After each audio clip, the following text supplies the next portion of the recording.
J'ai une question. Que penses-tu de ce tableau ?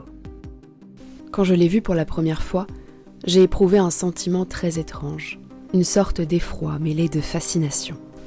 Les visiteurs se stoppaient net devant, comme hypnotisés par ces volutes sanglantes et dorées et par cette architecture grandiose et mystérieuse. Ce qui m'a le plus happé, c'est l'immensité de cet enfer. D'abord, notre œil est attiré vers le personnage positionné sur un monticule rocheux, bouclier étincelant à l'avant-bras et lance à la main.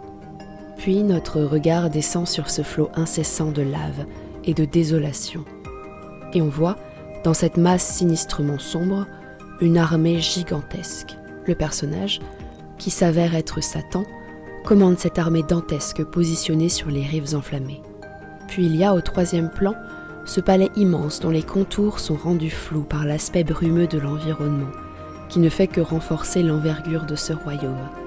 Sa tour principale monte très haut dans le ciel, et ses portes ressemblent à d'énormes bouches béantes et tordues, prêtes à faire disparaître tout être vivant cherchant à s'y engouffrer. Cette œuvre, c'est le Pandémonium. C'est une huile sur toile du peintre anglais John Martin, datant de 1841. Le Pandémonium est actuellement exposé au musée du Louvre à Paris. Abonne-toi pour plus de contenu fantasy.